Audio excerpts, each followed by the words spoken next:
The Pentagon says that selective service should be expanded to include women. Our own Anna Lefkowitz joins us in the studio and has more on the story. Thanks, Tommy. This is the Pentagon's latest effort to beef up reserves and bring more women into combat. But without congressional approval, the Pentagon might not be able to change the draft.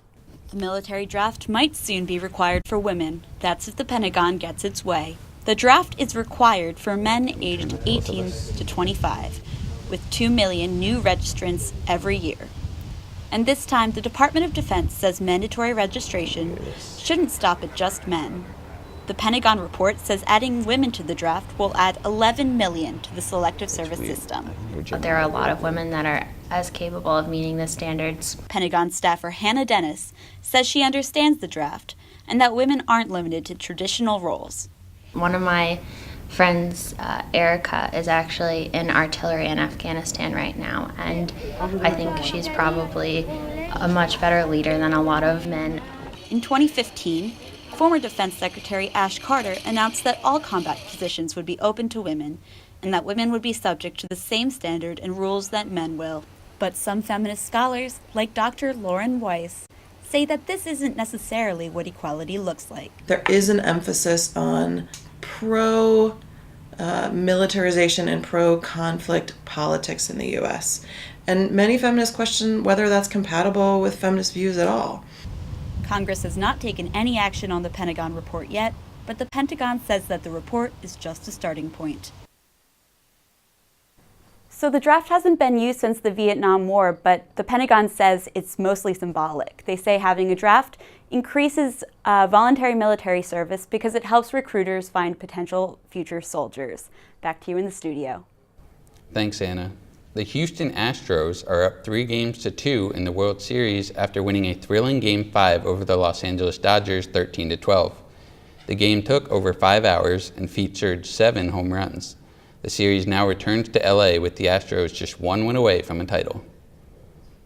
Mayor Bowser is in Paris this weekend to pitch DC as the host of the 2022 Gay Games. Gay Games is a quadrennial Olympics-like sporting event focusing on the LGBTQ community. DC is competing with Hong Kong and Guadalajara to host the Games. DC has 34 gay sports leagues, and the city has committed to put $2 million on hosting the event. Next year's Gay Games will be in Paris, and participants don't have to be gay. More than 10,000 athletes from 70 countries are expected. George Mason's memorial is being restored for the first time in 15 years. The memorial will remain open to the public during construction work. Our District Wire News correspondent Irene Serrano has more. After 15 years of being in the National Mall, George Mason Memorial is being restored. In a private-public partnership, the National Park Service and the Trust for the National Mall will be allocating $800,000 to the site. Mike Litters from the National Park Service tells us more of what the remodeling of the memorial will entail. The primary thing that we'll be doing is redoing the fountain that's in the center of the memorial. The fountain lacks circulation. It's prone to algae blooms, so we'll be modifying the fountain to allow not only for circulation but for filtering of the water. That'll keep the fountain clean, especially in the hot summers. We're also doing some touch-up work to the George Mason statue, the trellis, and we'll be adding plantings to the garden, which is around the fountain. The Forgotten Founding Fathers statue will remain open to the public even though construction is already underway. Ruben, a construction worker on the site, says repairs are already showing progress. So this pipe, he going to the baul, maybe they connect him next month. Okay, that ready for next year. Fountain maybe work in February 16, that ready for next year. I don't know. The National Park Service called Mason a neglected founder and said repairs to the memorial were necessary. For District Wire News, I'm Irene Serrano.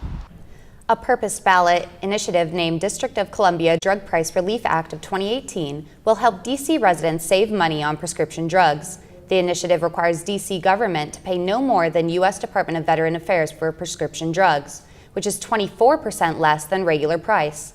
The act can be applied to DC managed health programs. The dockless bike share system continues to expand throughout the DMV area. District Wire News correspondent Manuela Mejia has more.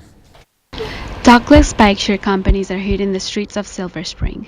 The community is the first suburb in the United States to adopt the bike share system. And as more people choose to stay away from regular bicycles, 3 dockless bike share companies have been in the DC area for a few weeks now. The system lets cyclists park GPS-enabled bikes anywhere they would a personal bike within the country's demonstration area. American University International Student Services staff member John Doughty says that the new bike technology is convenient for busy students and for anyone in the DC area with a hectic schedule. It's been life-changing for a lot of us because sometimes we're really rushing for time. It's cost efficient and it's time sensitive. So this is a new program that I really enjoy and I appreciate. Whoever came up with that was a great idea. AU Kogut student Jeremiah William has also witnessed how the dockless bikes come in handy. I like bikes a lot. I have a bike on campus, but I realize that for some people who don't have bikes on campus, that it's very nice and efficient, and they're also just easy to be accessed and to just go throughout campus. I like them a lot, and I think they are nice for those who don't have. 240 dockless bikes have been placed in Silver Spring, and companies will continue to expand to more Maryland suburbs, including Rockville and North Bethesda over the next month. For District Wire News, this is Manuela Mejia. After an apartment fire in Bethesda last week, residents are finally returning home. But some residents returned to the Promenade apartment complex to find they still didn't have power. In an email to affected residents on Sunday, managers of the complex were unsure what caused the outages. The Red Cross is still using the complex's tennis club as a shelter for those who need it. Coming up, Halloween can be spooky for kids with food allergies. Stay with us as District Wire News continues after the break.